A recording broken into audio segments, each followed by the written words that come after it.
Assalamualaikum warahmatullahi wabarakatuh. Alhamdulillah. Wassalatu wassalamu ala Rasulillah Muhammad ibn Abdillah wa ala alihi wa sahbihi wa man wala. Subhanaka la ilma lana illa ma 'allamtana innaka antal alimul hakim. Rabbi shrah li sadri wa yassir li amri wahlul 'uqdatan min lisani yafqahu qawli, amma ba'du.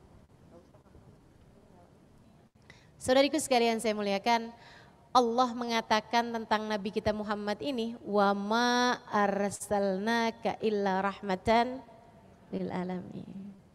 Tidaklah kami ciptakan engkau, kami utus engkau wahai Nabi Muhammad, melainkan sebagai bentuk kasih sayang kami kepada alam semesta, kepada seluruh penjuru bumi, kepada alam langit, kepada binatang, dan terutamanya tentu saja kepada segenap manusia.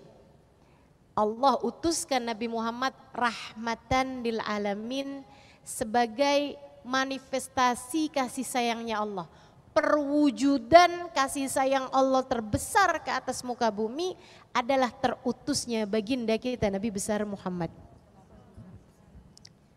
Teman-teman saudariku sekalian saya muliakan, terutusnya Nabi Muhammad tuh bahkan buat orang kafir aja itu sebagai bentuk kasih sayang Allah. Dulu sebelum Nabi Muhammad diutus ke atas muka bumi, umat yang terdahulu, teman-teman saudariku sekalian, itu kalau ingkar kepada nabinya, mereka tuh dipersegerakan azabnya dari dunia sebelum akhirat. Ingkar sama Nabi Musa, Allah kemudian mengatakan kunu kirodatan khasiin. Jadilah kalian semuanya monyet-monyet yang hina. Sesudah Allah firmankan langsung muka mereka yang ingkar kepada Nabi Musa berubah jadi monyet. Kebayang gak sih kalau itu kejadian zaman sekarang? Waktu mau tidur masih orang ganteng, begitu bangun-bangun udah jadi monyet. Ya Allah, ya Allah. Akan tetapi pada zamannya Nabi Muhammad SAW, teman-teman saudariku sekalian, waktu perang Uhud, Nabi Muhammad itu diserang orang kafir Quraisy sampai membuat 2 gigi geraham Nabi Muhammad tanggal. Sampai membuat baju besi Nabi Muhammad satu kaitnya nyangkut di pelipis beliau alaihi salatu wassalam sampai berdarah-darah pelipis Nabi Muhammad alaihi salatu wassalam, dan sampai membuat salah satu dari senjata mereka mengenai dahi Nabi Muhammad yang mulia hingga bercucuran darah. Saudara sekalian, hingga bercucuran darah. Ketika bercucuran darah itu Nabi Muhammad tadah darahnya. Di antara serangan kaum kafir Quraisy, di antara penjagaan dan pembelaan umat Islam yang ada di sekeliling Nabi, Nabi malah sibuk menadah darah beliau yang mulia. Lepas perang seorang sahabat bertanya, "Ya Rasulullah, kenapa engkau malah sibuk menadah darahmu di saat peperangan? Bukannya darah ngalir ya udah biarin aja gitu. Engkau sibuk pegang pedang membela dirimu, itu kan lebih pantas daripada sibuk menadah darah." Apa kata Nabi Muhammad SAW? "Aku khawatir jika darahku menetes di atas permukaan bumi, Allah murka kepada orang kafir dan menurunkan azab kepada mereka saat itu juga." Terturunnya azab kepada orang kafir yang sudah menyerang Nabi Muhammad, itu Nabi Muhammad gak mau. Kebayang gak sih? Rahmat yang ada di hati Nabi Muhammad bahkan kepada si kafir. Yang udah bikin beliau berdarah-darah loh teman-teman. Kita gak usah dibikin berdarah-darah, baru terluka hati karena WhatsApp gak dibalas saja.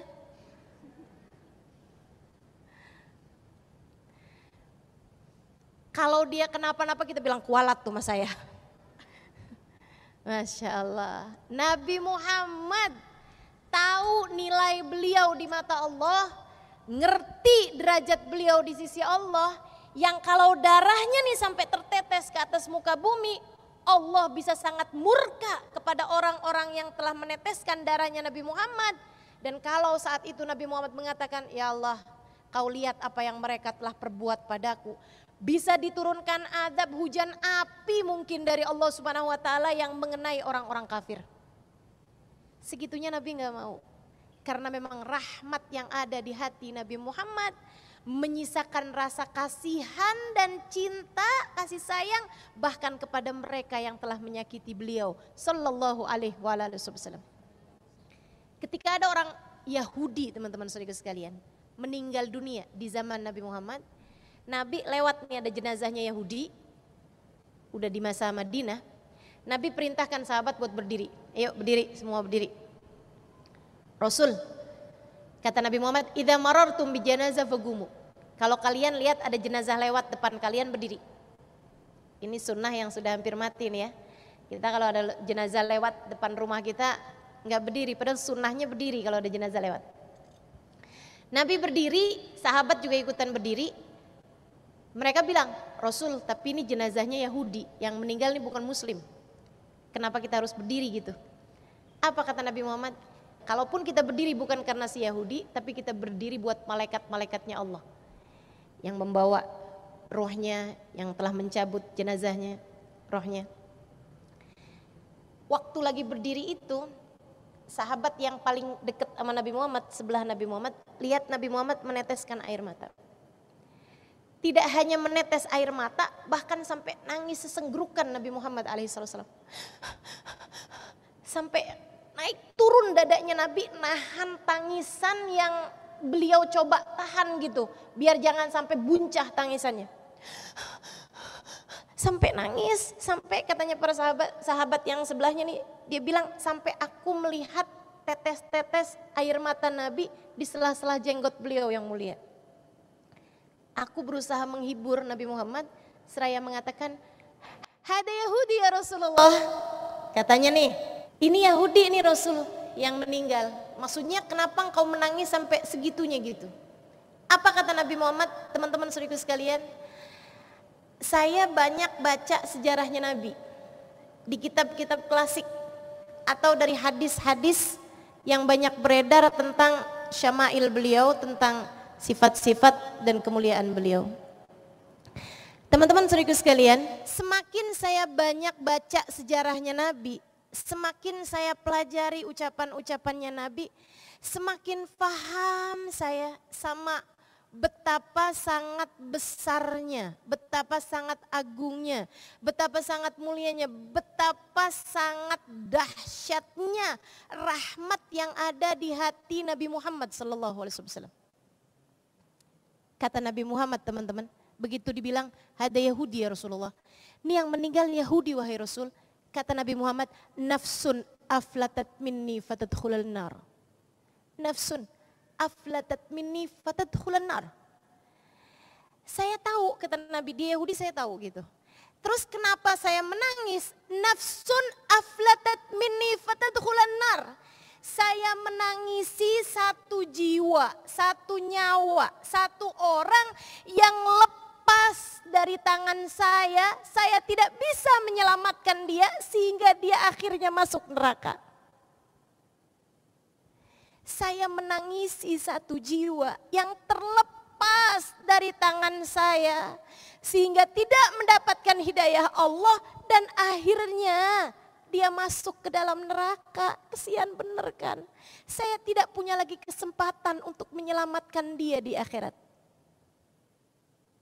Yahudi teman-teman, yang kerjaannya gimana caranya biar nyakiti Nabi Muhammad. Yahudi teman-teman, yang kerjaannya fitnah Nabi Muhammad di mana-mana. Yahudi teman-teman saudaraku sekalian, yang hatinya dipenuhi dengan kebencian kepada Nabi Muhammad. Dia masuk neraka, Nabi Muhammad yang sedih. Ya Allah, saya nggak bisa selamatin dia nih. Udah habis kesempatan saya menyelamatkan dia. Luar biasa hati baginda Nabi kita Muhammad sallallahu alaihi wasallam. Nabi itu kepengennya semua orang masuk surga. Nabi itu kepengennya semua orang terselamatkan. Kasih sayang beliau memang benar-benar Wa ma arsalnaka illa rahmatan lil alamin. Dan kepada kita kaum perempuan, ya Allah, ya Allah, ya Allah. Kepadaku sebagai umatnya yang perempuan, kepadamu sebagai umat Nabi Muhammad yang perempuan, Nabi sayangnya sama kamu luar biasa. Nabi cintanya kepadamu luar biasa. Andai kamu tahu meleleh hatimu karena cinta padanya, teman-teman saudariku sekalian. Andai kamu tahu, tak akan kamu mencintai siapapun lebih daripada cintamu kepada Nabi Muhammad.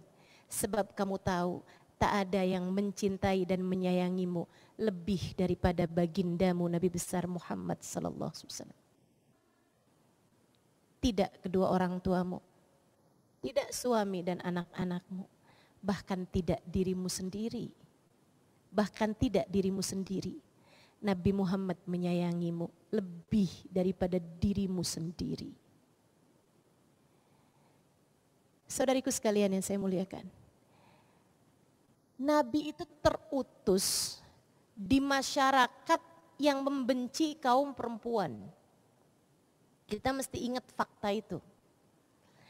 Nabi itu diutus kepada kaum yang membenci kaum perempuan. Ini saya kasih tahu.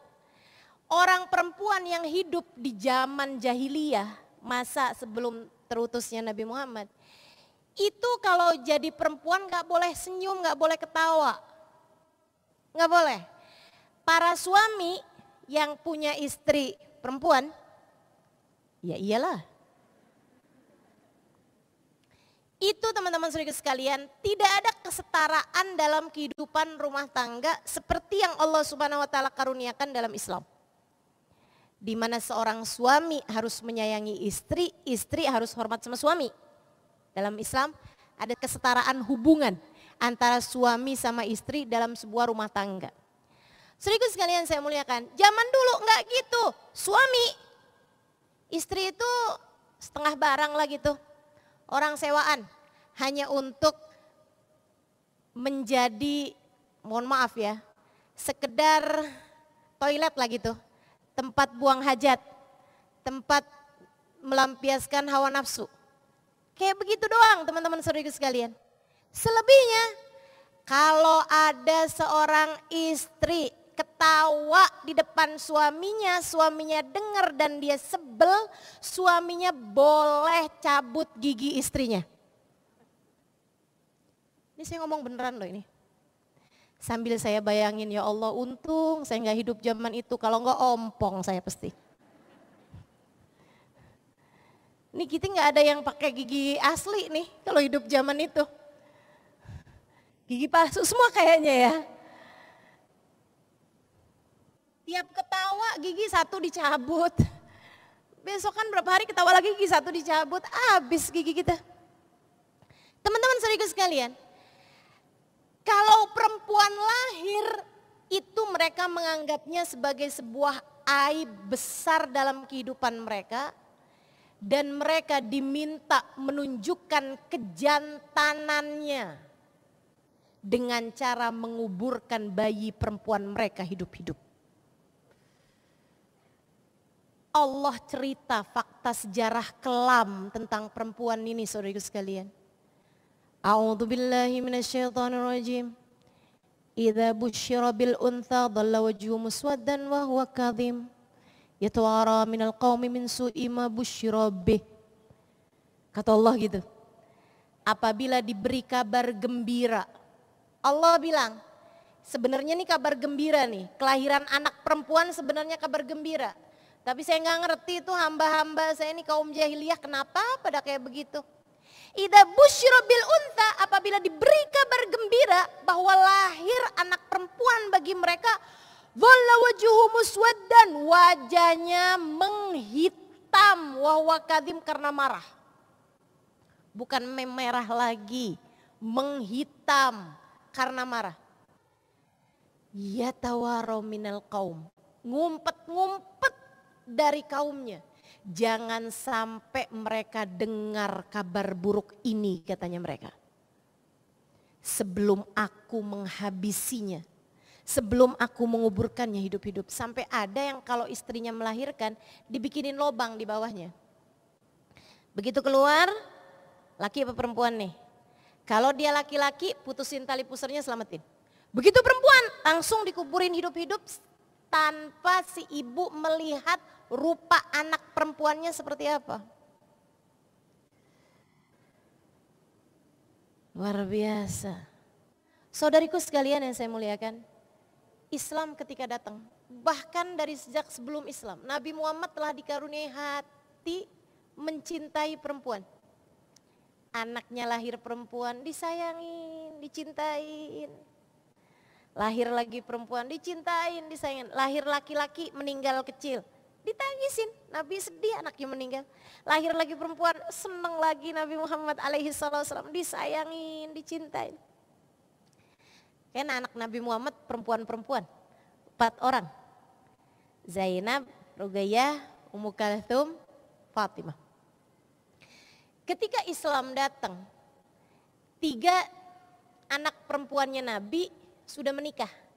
Tinggal yang 1 yang belum menikah, yaitu Sayyidah Fatimah.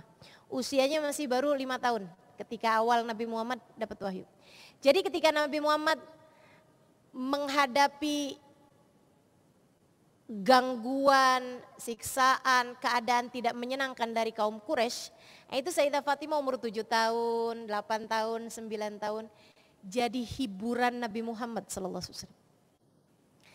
Di antara orang yang membunuh anak perempuan mereka hidup-hidup, Nabi Muhammad menjadi seorang laki-laki yang apabila datang ke rumahnya, beliau akan duduk dan memanggil putrinya Fatimah. Putrinya akan datang menyongsong kedatangan beliau. Beliau akan memeluk erat putrinya tersebut, kemudian mendudukkan di pangkuannya. Selaya bertanya, bagaimana harimu wahai Fatimah? Tadi main apa aja nak? Tadi kemana aja? Bahkan sampai dengan Fatimah putrinya dewasa, Nabi setiap kali ketemu dipeluk, dicium di antara 2 keningnya. Dan sampai dengan Sayyidah Fatimah, Nabi Muhammad meninggal dunia, sampai di akhir kehidupan mereka, teman-teman sekalian, Sayyidah Fatimah memiliki ketukan pintu tersendiri setiap kali datang ke rumah ayahnya, dan ayahnya tidak akan mengizinkan sesiapapun dari istrinya, melainkan beliau sendiri yang akan membuka pintu buat putrinya. Romantis banget gak sih? Zaman sekarang siapa di antara kita yang punya hubungan semanis itu sama ayahnya? Saudariku sekalian, dan ini terjadi bukan di zaman sekarang yang ada hari ayah, peringatan hari ayah di antara kalender kita. Ini terjadi di zaman di mana ayah menguburkan anak perempuan mereka hidup-hidup. Nabi Muhammad punya keadaan romantisme yang sebegitu indahnya bersama dengan putrinya, kebayang gak? Bukan hanya laku perbuatan, tapi juga ucapan. Nabi Muhammad bahkan mengatakan, Fatimah bid'atun minni, Fatimah bagian dariku, separuh jiwaku Fatimah, kata Nabi Muhammad. Putrinya, separuh jiwaku, kata Nabi Muhammad. Ada nggak di antaramu yang bapaknya pernah bilang tentangmu, kamu adalah separuh jiwaku nak? Di zaman sekarang aja kalimat itu terdengar romantis. Kebayang gimana zaman itu orang menilai Nabi Muhammad alaihissalam. Ayah macam apa yang berkata tentang putrinya, Fatimah bid'atun minni, putriku Fatimah adalah separuh jiwaku. Membahagiakanku semua yang membahagiakannya, membuat marah aku semua yang membuat marah dia. Sallallahu alaihi wa ala alihi wasallam. Syariat Islam pertama-tama teman-teman saudariku sekalian. Syariat Islam pertama-tama. Taat kepada Allah, sembah Allah, jangan sekutukan dengan apapun. Gak boleh nyembah berhala, gak boleh nyembah selain Allah. Tentu saja Islam kan isinya itu, la ilaha illallah. Gak boleh nyembah selain Allah, bener dong. Yang kedua, patuh setia sama Nabi Muhammad. Jangan tinggalin Nabi Muhammad, setia sama Nabi Muhammad. Iya dong, isinya Islam, la ilaha illallah Muhammad Rasulullah. Syariat berikutnya, haram menguburkan bayi perempuan hidup-hidup. Syariat, salah satu syariat Islam pertama adalah dilarang untuk menguburkan perempuan hidup-hidup. Saudariku sekalian yang saya muliakan, Nabi Muhammad tuh sama anak perempuan, ya Allah ngebelainnya luar biasa. Ini saya ceritain sama teman-teman. Ada seorang laki-laki namanya Abdullah bin Mughaffal. Si Abdullah bin Mughaffal ini habis masuk Islam gitu, berapa tahun gitu. Para sahabat bilang, saya nggak pernah deh ngelihat Abdullah bin Mughaffal senyum. Sampai nggak pernah tahu senyum dia tuh kayak gimana gitu. Sedih aja terus mukanya. Mukanya kelihatan selalu bersedih. Nabi Muhammad sampai penasaran, ini orang kenapa sedih mulu gitu mukanya. Kita kan kalau ngelihat mukanya orang sedih mulu, kan pengen tahu juga, ya Allah nih penderitaan macam apa gitu. Yang telah datang dalam kehidupannya, trauma jenis apa yang ada dalam hidupnya. Satu hari Nabi Muhammad panggil dia, ya Abdullah, ta'al. Lebek Rasul, duduk di hadapan Nabi. Nabi nanya, ma ahzanaka ya ibnal Mughaffal. Kenapa ya saya tiap lihat muka kamu tuh selalu sedih Ibnul Mughaffal. Boleh gak kamu kasih tahu, wahai Abdullah bin Mughaffal, apa yang bikin kamu tuh selalu sedih?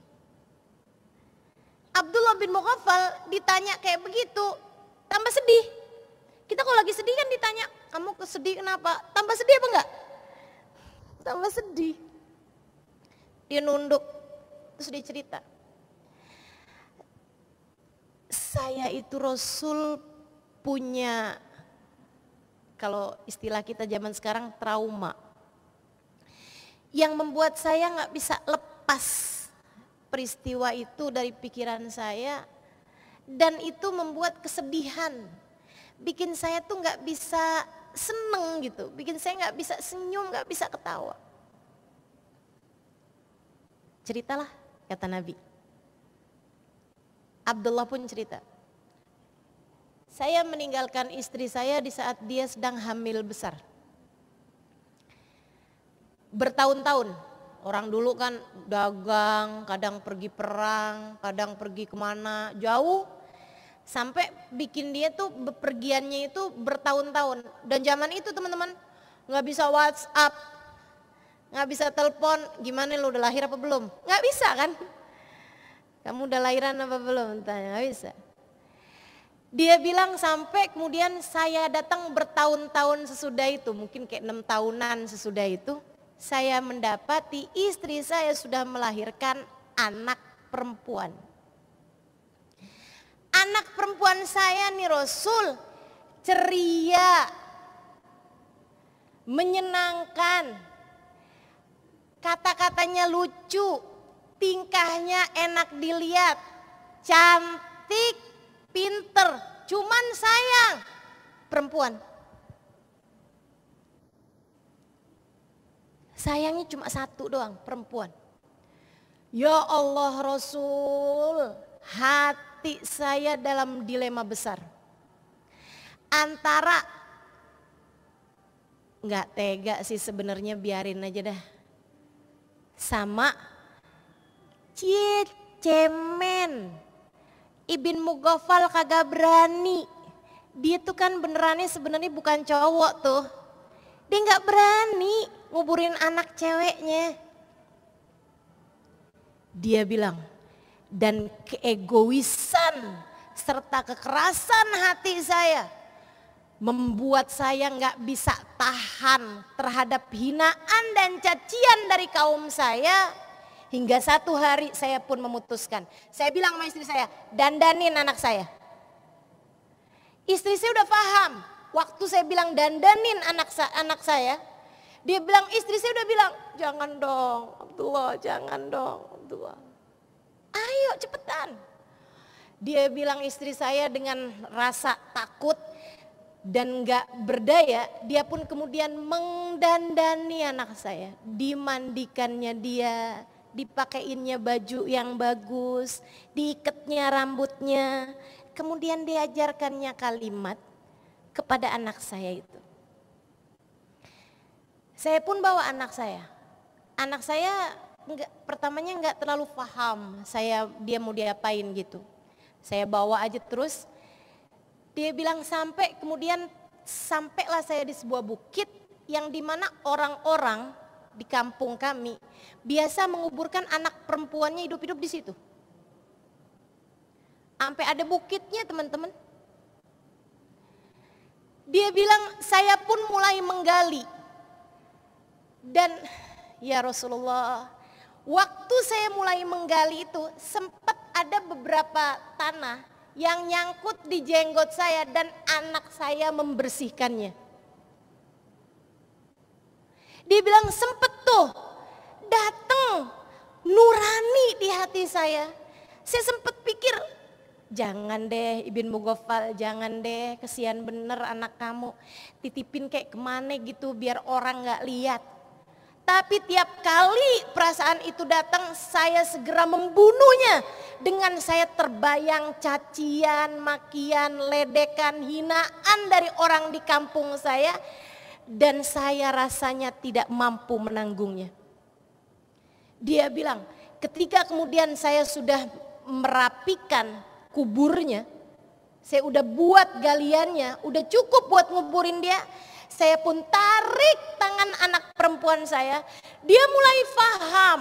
Dan saat itu juga dia berteriak dengan kalimat yang diajarkan oleh ibunya. Dia bilang, ya abi daya'tal amanah, ya abati daya'tal amanah. Ayah jangan kau sia-siakan, bagaimanapun saya adalah amanat untukmu. Kamu mau buang saya kenapa? Saya amanatmu. Ayah, saya amanatmu. Daya'tal amanah, daya'tal amanah. Saya pegang tangan anak saya hentakkan dia, saya masukkan dia ke dalam kubur. Dan dia mulai menangis, meraung-raung, dia nangis terus. Dan saya tutup segera kubur tersebut, dia terus menangis. Ya abadi, ya abadi, ayah, ayah, ayah. Sampai suaranya tidak lagi terdengar.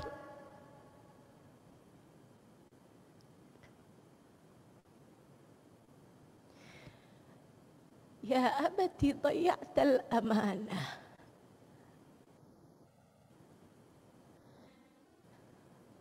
Saya kubur dia hingga suara tangisnya tak lagi terdengar. Ya Rasulullah, setiap kali mengingat kejadian itu, yang selalu terlintas dalam benak saya, membuat saya tidak mampu tersenyum apalagi tertawa. Kata Abdullah bin Mughaffal, saya menunduk dalam dan menangis. Setelah selesai saya bercerita, saya rasa kok Nabi diem aja gitu. Jadi saya pun mulai mengangkat wajah saya. Saya berharap Nabi Muhammad berkata, ya bagaimanapun itu kan masa jahiliyah Abdullah. Udah gak apa-apa. Tenang aja, lupakan kesedihanmu itu. Islam telah datang dengan cahaya.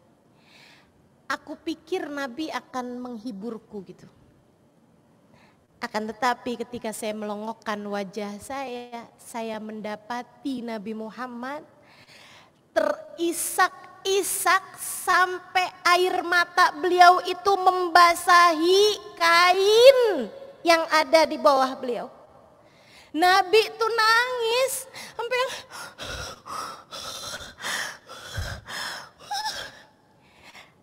katanya Abdullah, saya saat itu dilanda perasaan bersalah yang semakin menggunung. Saya kemudian menatap wajah Nabi Muhammad yang sudah mulai diam.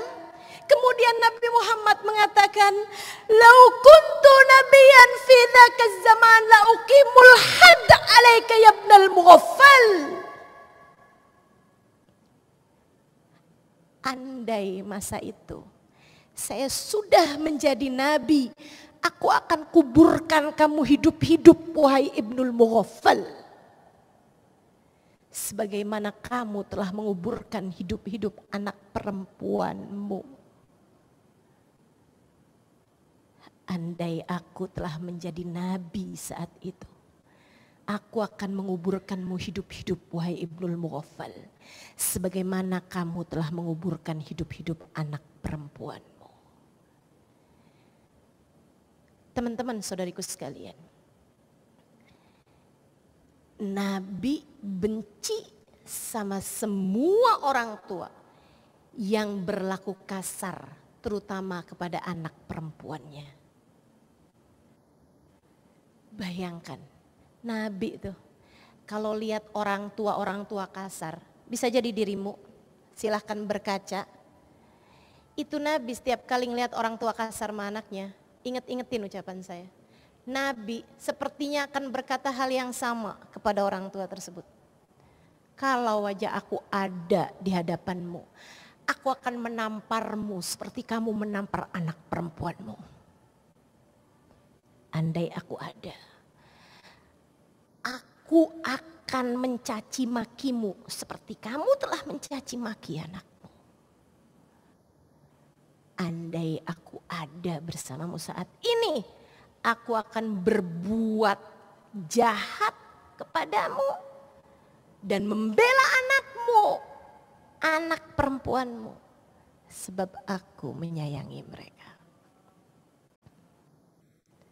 Teman-teman saudariku sekalian yang saya muliakan, Nabi membela anak perempuan lebih daripada siapapun.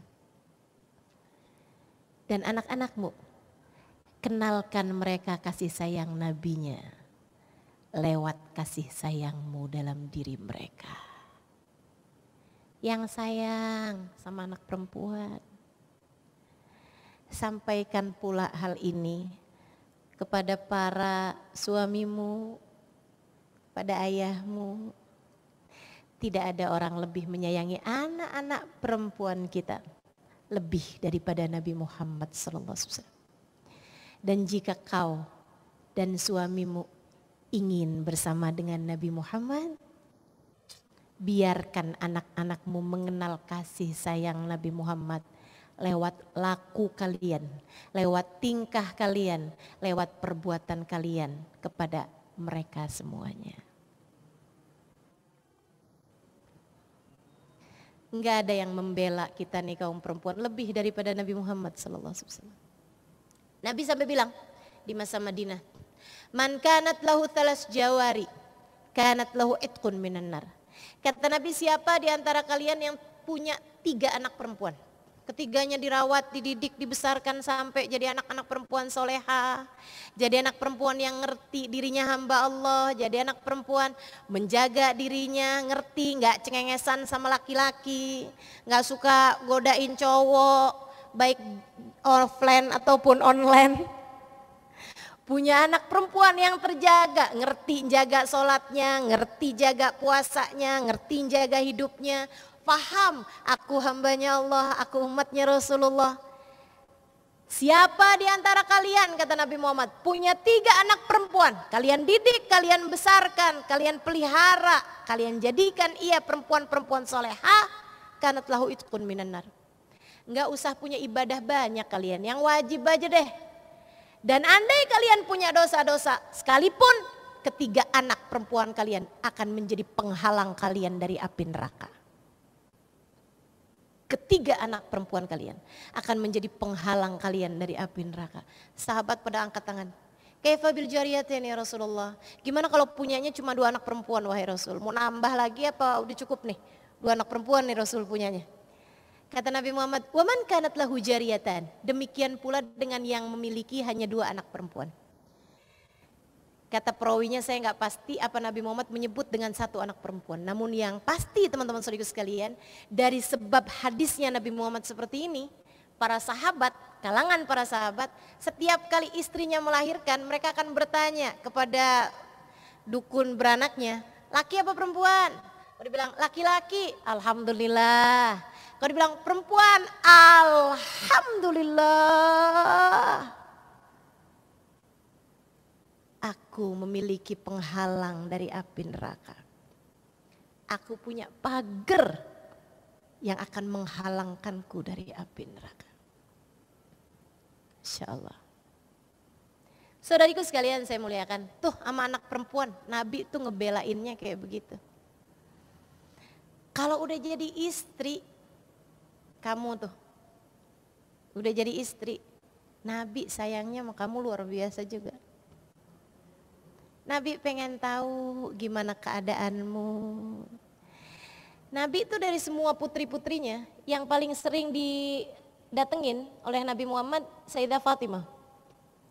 Dari semua putrinya ya. Yang paling sering didatengin sama Nabi adalah rumah keluarganya Sayyidah Fatimah. Kenapa gitu?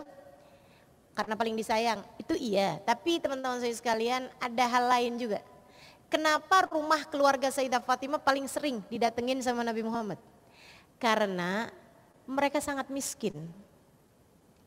Wahai para orang tua, jangan keseringan nengokin anak-anak yang kaya-kaya aja tanpa menengok yang keadaannya susah. Justru anakmu yang keadaannya susah, deketi mereka. Tanyain gimana suamimu. Nabi tuh sama anak yang udah menikah. Nih para istri, kamu para istri. Nabi pedulinya kepadamu luar biasa. Terutama jika kamu dalam keadaan sulit. Teman-teman saudaraku sekalian, dah paling enak sama Nabi Muhammad urusannya. Ngadu sama Nabi. Tawasul sama Nabi Muhammad. Doa minta sama Allah dengan Nabi Muhammad SAW. Nabi akan sangat peduli padamu. Nabi sangat akan peduli padamu. Karena Nabi itu kalau ketemu umatnya yang perempuan, Nabi tanya. Dia umur berapa gitu, Nabi akan tanya. Kamu sudah menikah? Udah Rasul, saya istrinya fulan perempuan. Oh gimana? Gimana kamu sama suamimu? Gimana suamimu terhadapmu? Nabi cari tahu. Nabi begitu sama umatnya. Jadi saya juga bayangin, sebenarnya apa bedanya ya antara umat yang hidup di zaman Nabi dengan umat yang sekarang? Toh juga kata Allah mengatakan, wabil mu'minina ra'ufun rahim. Terhadap umatnya yang mukmin Nabi Muhammad tuh ra'uf, penuh kasih sayang, rahim, penuh cinta. Jadi ama yang hidup sezaman Nabi Muhammad Nabi begitu, ama yang sekarang juga Nabi itu begitu. Jadi andai kita nih ketemu sama Nabi, Nabi juga pengen tahu gimana nak kehidupan kamu sama suamimu. Gimana? Urusan ekonominya gampang, gimana? Urusan hidup kamu sama suami kamu gimana? Kamu sama suami kamu gimana keadaannya? Dan saudariku sekalian, sebagai para istri dari umat Nabi Muhammad SAW, siapkanlah jawabanmu. Siapkan jawabanmu. Kaifa anti bih? Nabi nanya, kaifa anti bih? Ketika Nabi berjumpa dengan seorang perempuan, sesudah perempuan tersebut bertanya beberapa hukum masalah dalam fikih, Nabi tanya, amutazawijah anti, adakah kamu sudah menikah? Rasul, betul, saya istrinya Fulan bin Fulan. Nabi bertanya kembali, kaifa anti bih? Bagaimana nak kamu memperlakukan suamimu? Siapkan jawaban teman-teman. Siapkan jawaban. Kalau kamu lagi pegel sama suami, mau ngapa-ngapain, ingetin. Ingetin dirimu. Nih kalau saya ketemu sama Nabi, Nabi nanya gimana kamu sama suamimu, ingetin. Kalau mau ngambil uang di saku suami, ingetin. Kalau lagi mau ngomel di hadapan suami, ingetin. Kalau lagi mau berkata kasar sama suami, ingetin. Nabi nanya, kaifa anti bih, bagaimana perlakuanmu terhadap suamimu? Dan alangkah sangat menyenangkannya, andai kita bisa bilang seperti jawaban perempuan tersebut, Rasul, saya memperlakukannya seperti yang kau perintahkan. Saya hormati dia. Saya sayangi dia. Saya lakukan perintahnya selagi saya mampu. Saya melakukan seperti yang engkau perintahkan ya Rasulullah.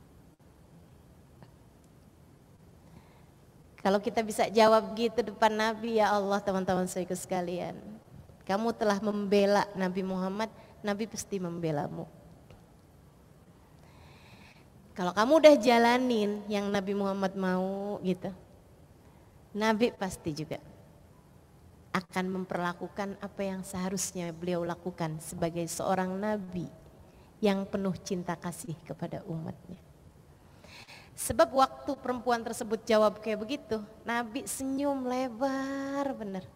Bayangin, kalau kamu bisa jawab kayak gitu juga, kamu udah jadi istri yang solehah selama ini. Itu kalau kamu bisa jawab kayak begitu, Rasul saya udah hormatin dia, saya berusaha Rasul, saya belajar terus belajar untuk bisa jadi umatmu istri yang solehah. Yang kau berkata bahwa istri yang solehah bakal bisa masuk surga dari pintu manapun yang dia inginkan. Sebab saya kepengen di hari akhirat nanti saya bisa masuk surga yang ada engkaunya wahai Rasulullah. Jadi saya akan taat kepada suami saya, belajar terus saya Rasul. Teman-teman saudaraku sekalian, Nabi senyum, kemudian Nabi Muhammad mengatakan fanduri ilaih fa innama huwa jannatuki wa naruki. Para istri ingat terus ucapan Nabi yang ini. Kata Nabi Muhammad, perhatikan betul bagaimana caramu memperlakukan suamimu, sebab ia adalah jalan surga atau jalan neraka bagimu. Kamu taat sama dia bawa surga, kamu gak hormat sama dia bawa neraka. Nih Nabi Muhammad sayang sama kita kaum perempuan. Saudaraku sekalian, luar biasa sayangnya Nabi sama kita. Saya dulu pernah baca hadis kayak begini nih. Ayyuma imra'atin batat wa zawjuha 'alaiha sakhit la'anathal malaikah hatta tusbih. Kata Nabi Muhammad, umat saya perempuan, dia tidur malam dalam keadaan suaminya marah sama dia. Perempuan ini dilaknat malaikat sampai pagi hari. Saya baca hadis ini, ya ampun Nabi gini amat sih sama kita. Ini saya umatnya loh ini. Tapi Nabi kok gini amat, kenapa gak ada hadis gitu? Kalau ada seorang suami tidur malam dalam keadaan istrinya bete sama dia, dia dilaknat sama seluruh alam semesta. Kan jadi kayak pantas gitu kan. Ada hadis yang bunyinya gitu, ada hadis bunyinya gitu-gitu. Tapi gak ada ternyata. Adanya tentang urusan kita nih kaum perempuan. Saya jadi ngerasa, emang iya Nabi Muhammad sayang gitu sama kita nih, para istri nih. Kok kayaknya kayak gak sayang gini. Sampai satu hari saya mendapatkan sebuah keterangan yang ditulis oleh seorang psikolog, teman-teman saudaraku sekalian. Seorang psikiater dari ranah kejiwaan. Katanya dibilang kayak begini, jangan menidurkan masalah. Kalau kamu lagi punya masalah, kalau kamu lagi kesel, kalau kamu lagi marah, jangan kamu bawa tidur. Kenapa gitu? Kadang kan kita kalau lagi marah tuh udah bawa tidur aja besok lupa. Kan begitu? Kita kalau lagi kesel-kesel sama anak, kesel sama suami gitu. Udah gak apa-apa tidur aja deh, nanti besok juga lupa. Gitu. Karena dia bilang, keadaan hati kamu tuh, marah kamu, kesel kamu tuh gak beneran hilang. Sebenarnya dia tertimbun di alam bawah sadar. Dan itu akan menjadi memori yang menumpuk terus sampai kalau kamu panjang umur di atas usia 50 tahun, di atas usia 60 tahun, si memori tersebut akan terus datang dalam hidupmu berupa kilasan-kilasan yang membuatmu jadi suka sedih-sedih sendiri tanpa ada sebab yang jelas. Hah? Coba nih yang umurnya udah 50 tahun, 60 tahun, coba diinget-inget. Pernah gak kadang sedih-sedih sendiri gitu, gak ada sebab yang jelas? Itu lama-lama kalau dibiarin bisa agak oleng. Dalam istilah sekarang namanya error. Hang, gitu ya. Agak ngeheng tuh nanti jatuhnya.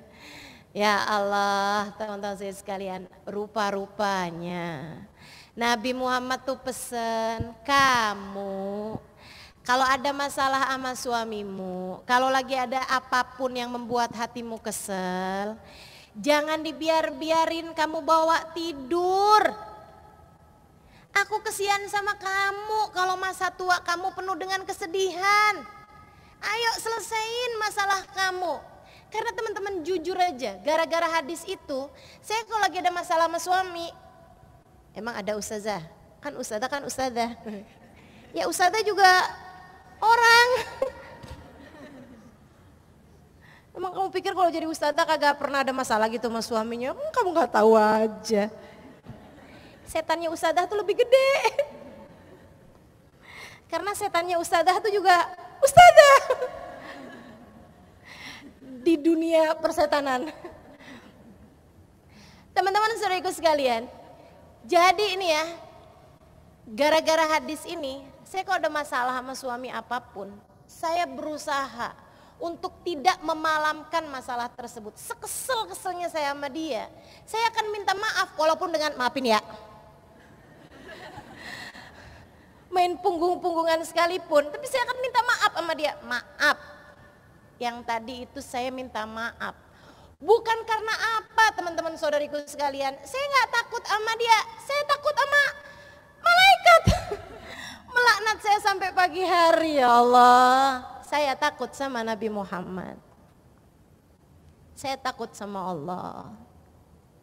Saya takut saya mati malam itu. Gimana nasib saya di akhirat? Dilaknat sama seluruh malaikat sampai pagi menjelang. Oh gak mau saya. Jadi saya akan bilang maafin. Dan dia dengan gampangnya bilang, iya. Dari sini juga saya ngerti kenapa yang dibilangin sama Nabi, kamu umat saya perempuan, kalau ada masalah, jangan dibiarin kamu bawa tidur, sebab kamu akan dilaknat seluruh malaikat. Jadi kamu yang mesti punya inisiatif untuk minta maaf. Kenapa? Jalanin kamu bakal tahu. Saya gitu, saya jalanin dan saya tahu. Kenapa yang disuruh minta maaf, yang disuruh memperbaiki hubungan, perempuannya gitu. Dengan Nabi nakutin dilaknat loh kamu sama malaikat sampai pagi hari. Kenapa? Karena saudaraku sekalian saya muliakan, laki-laki mudah memaafkan. Begitu kamu bilang, maafin ya, dengan gampang dia bilang, iya. Gampang bener, bayangin kalau dibalik.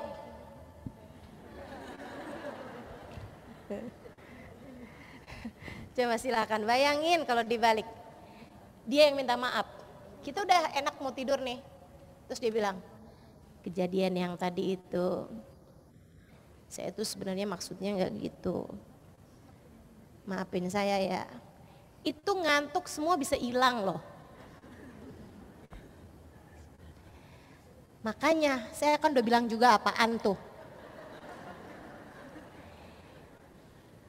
Iya, tapi kan saya udah nyesel sekarang, maafin ya. Enggak ada. Itu bisa panjang teman-teman saudaraku sekalian. Nabi sangat memahamimu.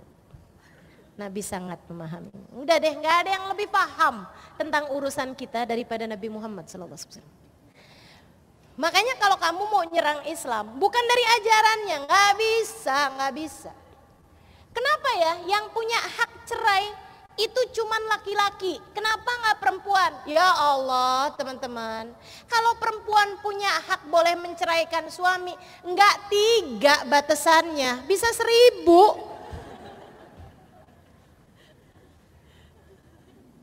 Tiap kali kesel, aku ceraikan kamu. Tiap kali pegel sama suami urusan kita ngecat tembok enaknya warna apa ya? Jangan pulang sekarang. Betul begitu. Udah deh, gak ada yang lebih ngerti kita daripada Nabi Muhammad. Karena semua yang disampaikan Nabi Muhammad sebagai ajaran datangnya dari Allah yang menciptakan, yang mendesain kita nih sebagai kaum perempuan. Udah percaya aja sama Nabi Muhammad. Dan dalam pengikutan terhadap Nabi Muhammad, di sanalah terdapat kebahagiaan hidupmu dunia dan akhirat. Masya Allah, Masya Allah. Perempuan yang dia tahu jalan cintanya kepada Allah dan Rasulnya, hatinya penuh cinta kepada sang baginda Nabi Muhammad alaihissalam. Dia tahu bagaimana harus memperlakukan suaminya, dia tahu bagaimana harus memperlakukan anak-anaknya, dia tahu bagaimana harus hormat kepada orang tuanya, dia tahu bagaimana harus berbuat kepada siapapun. Karena jalan hidupnya penuh dengan cahaya, dan cahaya itu bernama Muhammad. Jadi kalau kamu lagi bilang, hidup saya kok susah mulu, karena kamu jauh dari Nabi Muhammad. Saya kok gak ngerti mesti berbuat apa, karena kamu jauh dari Nabi Muhammad. Saya kok hati saya susah banget mau saya atur, karena kamu jauh dari Nabi Muhammad.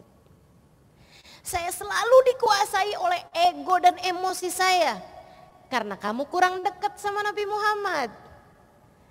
Kamu dekat sama Nabi Muhammad, nurun lakum, kata Nabi Muhammad, aku cahaya bagimu.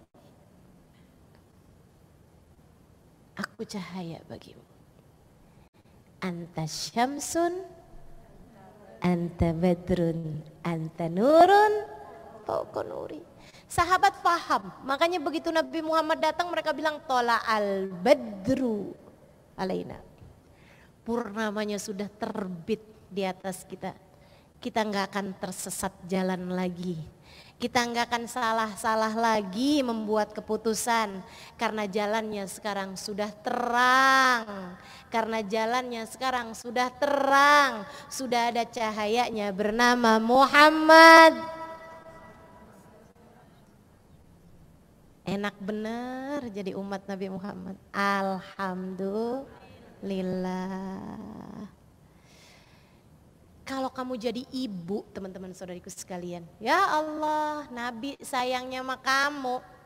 Ya Rasulullah, man ahkun nas bibirri, kata seorang sahabat nih. Rasul, siapa orang yang paling pantas mendapatkan kebaikan saya? Kalau saya punya dunia, kalau saya punya banyak harta, siapa orang paling pantas untuk saya serahkan hal-hal baik dalam diri saya? Yang paling pantas untuk saya berbuat baik sama dia itu siapa? Ummak, ibu kamu. Habis itu siapa lagi Rasul? Ummak, ibu kamu. Terus siapa lagi Rasul? Ummak, ibu kamu. Terus siapa lagi Rasul? Abu, bapak kamu. Ibu, baru bapak. Bukan artinya punya ibu 3, bukan. Tapi artinya itu bahwa ibu itu 3 kali lipat dari bapak. Di mata Allah, di mata Nabi Muhammad SAW. Kamu wahai ibu, di mata Nabi Muhammad 3 kali mulianya suamimu sebagai bapak bagi anak-anakmu. Kurang? Hah? Kemuliaan yang Allah karuniakan kepadamu ketika menjadi umat Nabi Muhammad. Kurang apa coba setelah Allah menjadikanmu 3 kali lipat jatah kemuliaannya dibandingkan dengan Bapak. Datang seorang laki-laki kepada Nabi Muhammad, Rasul saya bingung nih dilema. Kenapa gitu? Ingin pergi perang bersamamu wahai Rasul, membela agamamu wahai Rasul, berjuang di jalanmu wahai Rasul. Terus di rumah ada ibu lagi sakit Rasul, gak ada yang jagain. Gimana Rasul? Nabi senyum kemudian berkata, idzan fafiha fajahid. Ya Allah, idzan fafiha fajahid. Kalau gitu nak, berjuanglah kamu nak, berjihadlah kamu nak, dengan kamu berbuat baik dan berkhidmah kepada ibumu. Kurang kemuliaan yang Allah berikan padamu ketika kamu menjadikan seorang ibu? Sungguh tidak ada kemuliaan lebih besar dari ketika kamu menjadi umat Nabi besar Muhammad sallallahu alaihi wasallam. Allah meninggikanmu di derajat yang tinggi sekali sampai di batasan. Katanya Allah, ridallah fi ridal walidin wa sukhtullah fi sukhtil walidin. Ridha Allah, Allah letakkan pada keridhaan orang tua. Murka Allah pun Allah letakkan pada kemurkaan orang tua. Masya Allah teman-teman saudariku sekalian. Maka kamu nih sebagai seorang ibu, kalau kamu lagi susah-susah ngadepin anakmu, kamu punya senjatanya. Kamu punya senjatanya. Deketi Nabi Muhammad.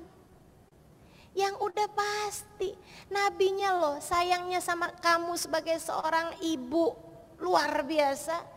Nabinya sayangnya sama anakmu sebagai umatnya beliau luar biasa. Deketin aja nabinya ya Allah.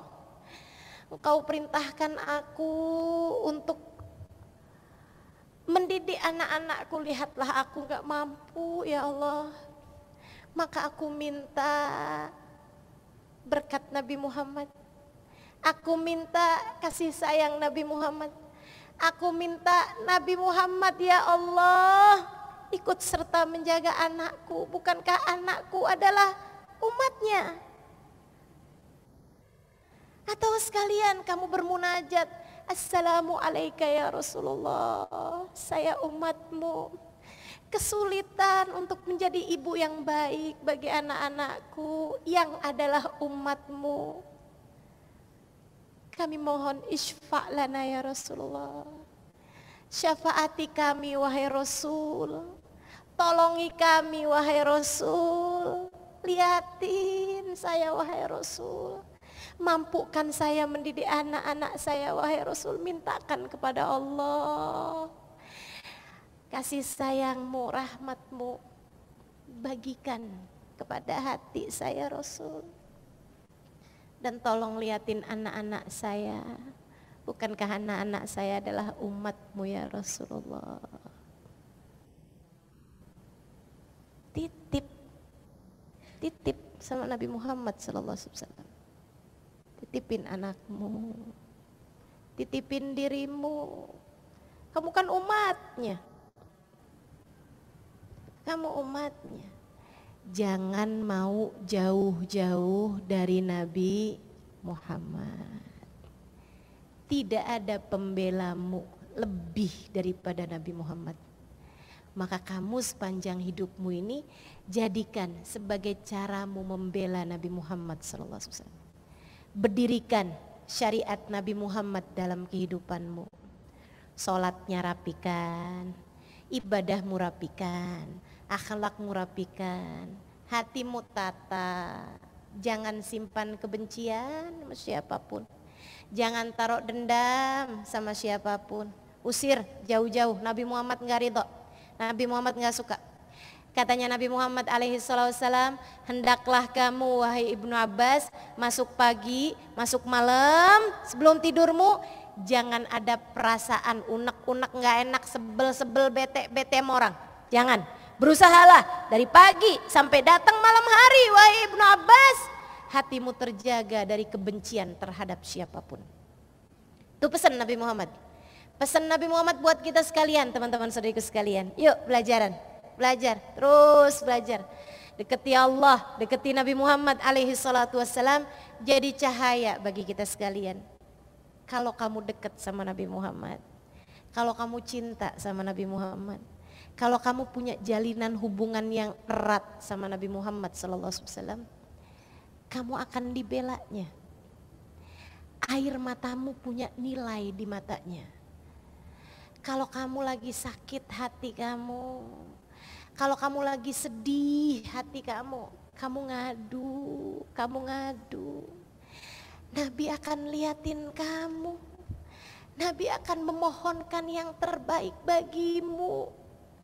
Teman-teman saudariku sekalian, kalau kamu dekat sama Nabi Muhammad, yang jadi beban pikiranmu akan juga menjadi bebannya Nabi Muhammad.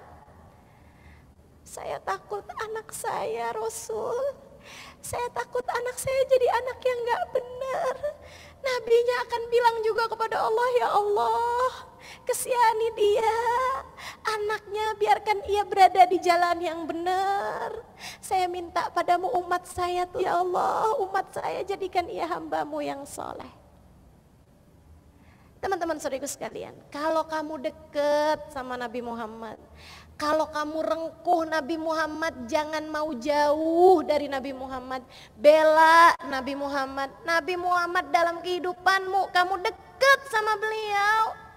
Nanti kalau lagi saat sakaratul maut kamu datang, kematianmu datang, itu juga akan jadi bebannya Nabi Muhammad. Nabi akan bilang, ya Allah, dia umat saya, jangan lepaskan dia dari umat saya, tetapkan dia dari umat saya.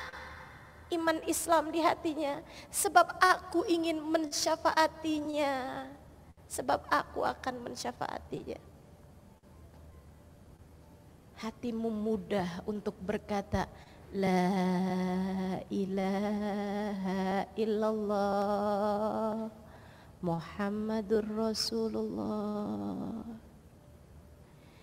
Kalau kamu dekat sama Nabi Muhammad, nanti kalau kamu ada dalam kuburmu, ada apa-apa yang terjadi, Nabi gak akan biarin.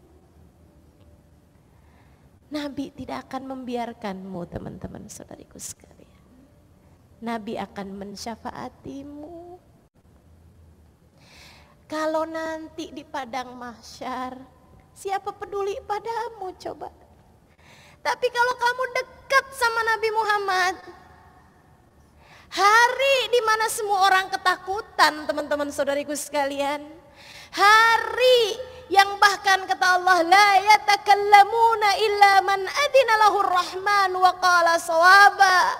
Hari di mana tidak ada yang berbicara kecuali orang yang diizinkan oleh Allah untuk berbicara, yaitu para nabi-nabinya Allah.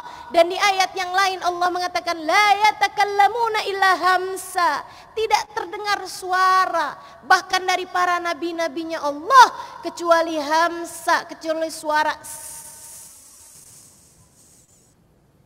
desisan, hams.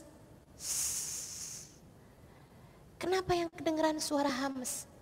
Karena semua nabi berbisik dari takutnya, dan mereka berkata, Rabbi salim nafsi, Rabbi salim nafsi, Rabbi salim nafsi.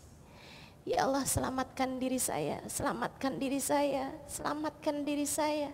Mereka tidak memiliki cukup kepedulian terhadap siapapun dari takutnya kepada Allah Subhanahu wa taala. Saudariku sekalian, yang peduli padamu hari itu Nabi Muhammad. Yang peduli kepada nasibmu hari itu Nabi Muhammad. Sebab satu-satunya suara yang berbeda hanyalah suara Nabi Muhammad. Di antara seluruh umat manusia, beliau satu-satunya yang berkata, Rabbi salim ummati, Rabbi salim ummati. Selamatkan umat saya ya Allah. Jangan sengsarakan mereka ya Allah, selamatkan mereka. Jangan susahkan mereka, jangan buat mereka menderita. Selamatkan umat saya ya Allah, selamatkan umat saya. Selamatkan umat saya ya Allah. Tak ada yang membelamu lebih daripada Nabi Muhammad. Tak ada teman-teman saudaraku sekalian. Tak ada yang membelamu lebih daripada Nabi Muhammad. Kalau ada sesuatu terjadi di saat amalmu ditimbang atau saat kamu melewati jembatan Sirat, Nabi Muhammad yang berkata, wa ini akhidun bi ujazikum minan nar. Apabila terjadi sesuatu padamu, aku akan menarik lenganmu dari api neraka. Kamu punya senjatanya menghadapi berbagai macam persoalan dalam kehidupan dunia maupun akhirat. Kamu punya cahayanya memandu lorong waktumu yang gelap gulita andai tidak karenanya. Sebab dia adalah cahaya Allah, teman-teman. Jangan biarkan dia jauh. Jangan kau tinggalkan ia. Dekati Nabi Muhammad SAW. Masukkan dalam hatimu. Cintai ia sebisamu mencintai seseorang. Sibukkan hidupmu dengannya. Bikin acara perayaan Maulid Nabi. Buat siapa? Kalau bukan buat Nabi Muhammad. Membuatmu mendengar tentang Nabi Muhammad.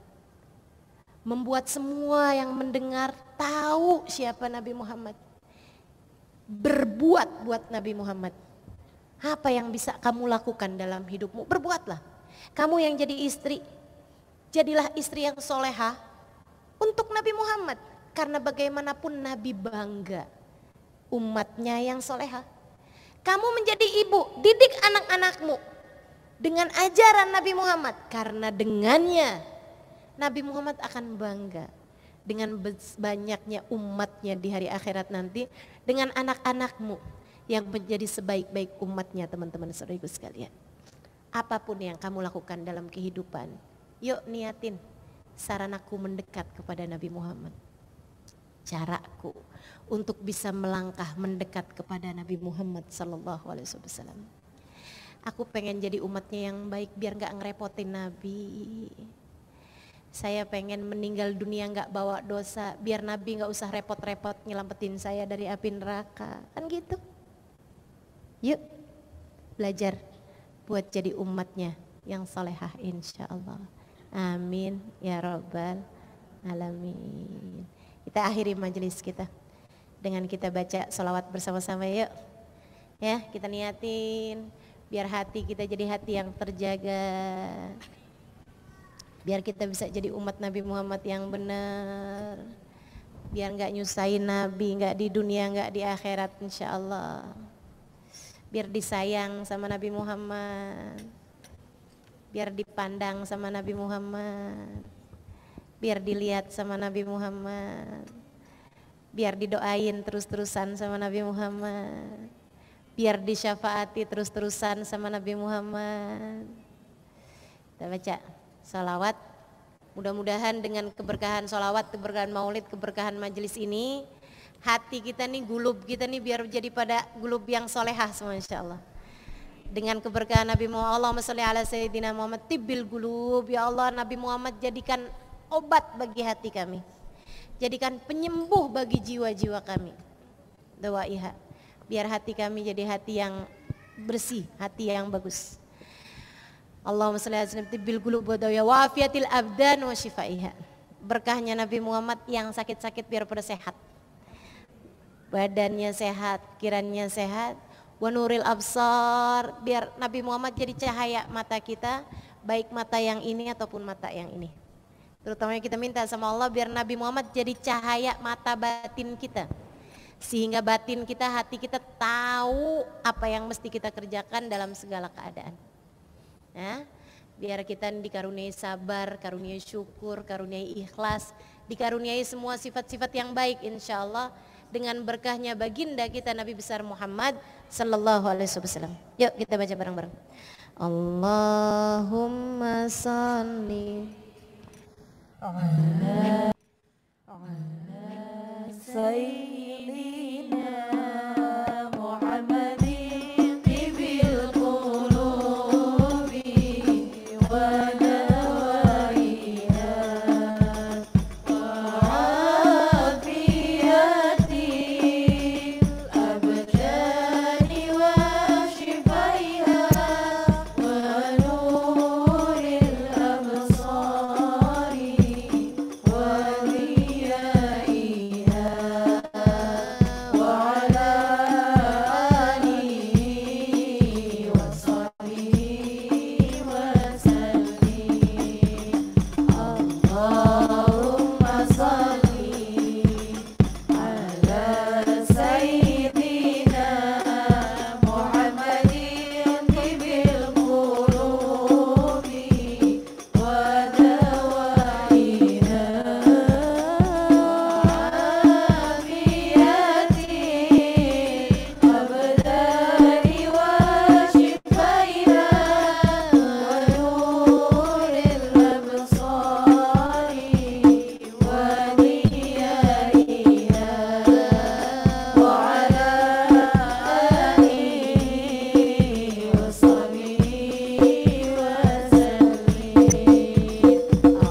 Allahumma salli ala sayyidina Muhammadin tibil qulubi wa dawaiha wa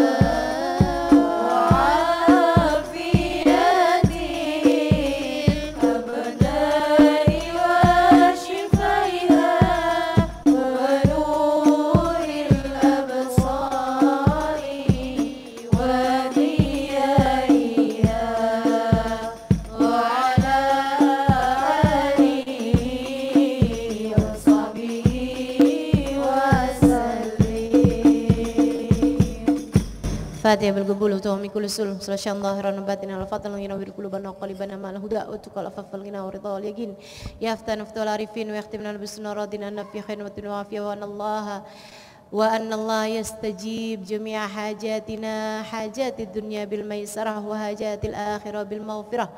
Semoga dengan berkah Maulid Nabi Muhammad, berkat Nabi Muhammad segenap hajat-hajat kita semua diijabah oleh Allah. Silahkan sebutkan hajatnya masing-masing.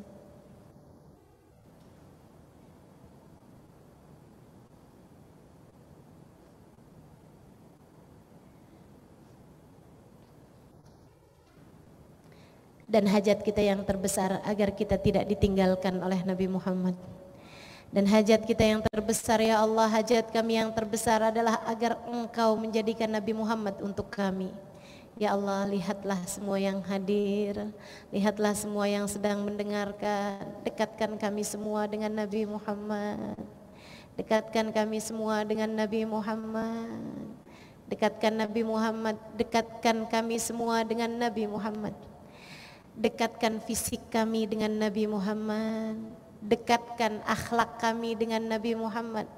Dekatkan hati kami dengan Nabi Muhammad ya Allah, ya Allah, ya Allah. Sampaikan fisik kami dapat terus berziarah ke makam Nabi Muhammad ya Allah. Dekatkan fisik kami dengan kota yang pernah didatangi oleh Nabi Muhammad ya Allah, ya Allah. Dekatkan hati kami dengan Nabi Muhammad ya Allah, ya Allah. Jangan biarkan kami jauh dari Nabi, jangan biarkan kami lupa dari Nabi, jangan biarkan kami lalai dari Nabi, ya Allah.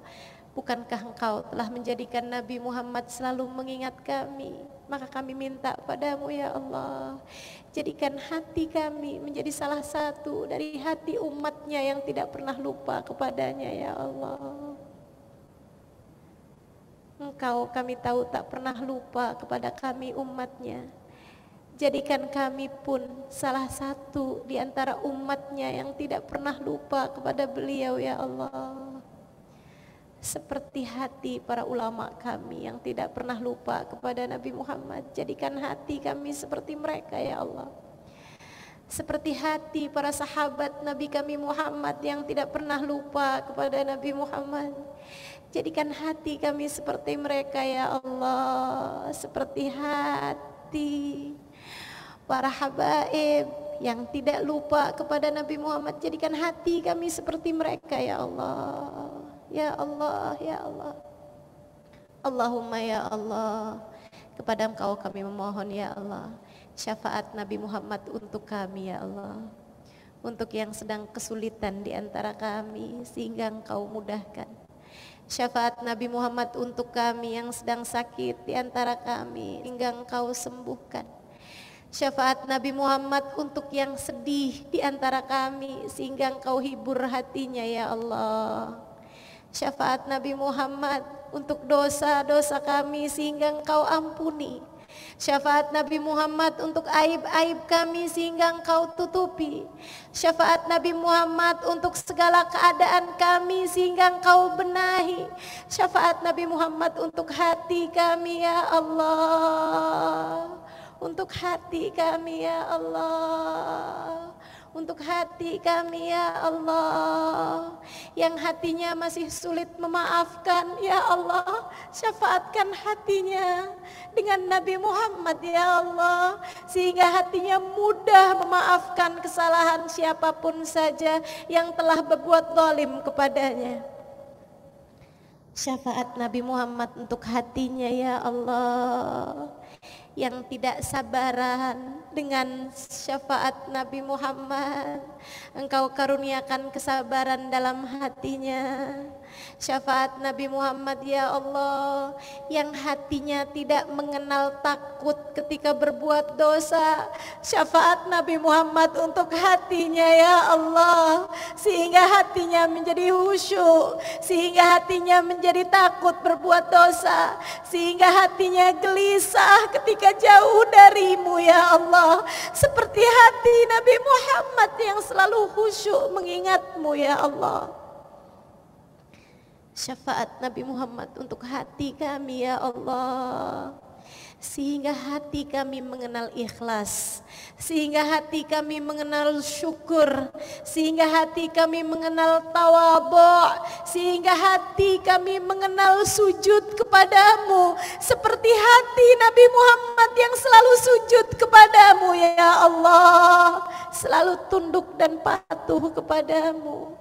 Allahumma ya Allah, syafaat Nabi Muhammad untuk hidup kami, syafaat Nabi Muhammad untuk mati kami, syafaat Nabi Muhammad untuk kubur kami, syafaat Nabi Muhammad untuk mahsyar kami, syafaat Nabi Muhammad untuk timbangan amal kami, syafaat Nabi Muhammad untuk saat kami lewat jembatan, syafaat Nabi Muhammad untuk neraka sehingga kami terhindar, syafaat Nabi Muhammad untuk surga kami sehingga kami layak memasukinya.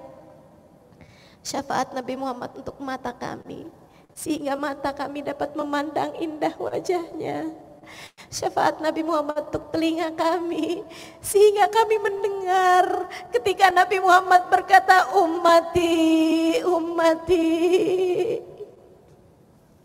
Syafaat Nabi Muhammad untuk lisan kami sehingga Engkau izinkan lisan kami mengucap salam langsung di hadapannya. Syafaat Nabi Muhammad untuk tangan kami ya Allah, sehingga kami dapat menyentuh tangannya. Syafaat Nabi Muhammad untuk kaki kami ya Allah, sehingga kaki kami dapat melangkah di belakangnya.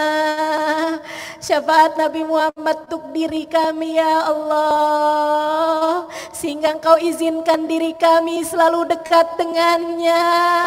Syafaat Nabi Muhammad untuk akal pikiran kami ya Allah, sehingga kami senantiasa menjadi salah satu pembela-pembelanya. Syafaatkan Nabi Muhammad untuk anak-anak kami ya Allah, sehingga mereka menjadi sebaik-baik umat bagi Nabi kami Muhammad yang telah menjadi seindah-indah Nabi bagi kami semua. Syafaat Nabi Muhammad ya Allah untuk kedua orang tua kami, untuk kedua orang tua kami, untuk kedua orang tua kami, Selamatkan mereka semua ya Allah. Bahagiakan mereka ya Allah, di dunia maupun di akhirat ya Allah. Yang hidup di atas muka bumi ataupun yang sudah terkubur dalam perut bumi, bahagiakan mereka ya Allah. Dengan syafaat Nabi Muhammad ya Allah. Allahumma ya Allah, berkahkan kehidupan kami dengan berkah Nabi Muhammad. Cintai kami dengan cintamu kepada Nabi Muhammad. Sayangi kami dengan sayangmu kepada Nabi Muhammad. Rindukan kami kepada Nabi Muhammad. Rindukan Nabi Muhammad kepada kami ya Allah. Dekatkan kami kepada Nabi Muhammad. Dekatkan Nabi Muhammad kepada kami ya Allah. Nabi Muhammad untuk kami, kami untuk Nabi Muhammad ya Allah. Rabbana atina fid dunya hasanah wa fil akhirati hasanah wa qina adzabannar. Da'wahum fiha subhanakallahumma wa tahiyyatuhum fiha salam. Akhiru da'wana anil hamdulillahi rabbil alamin.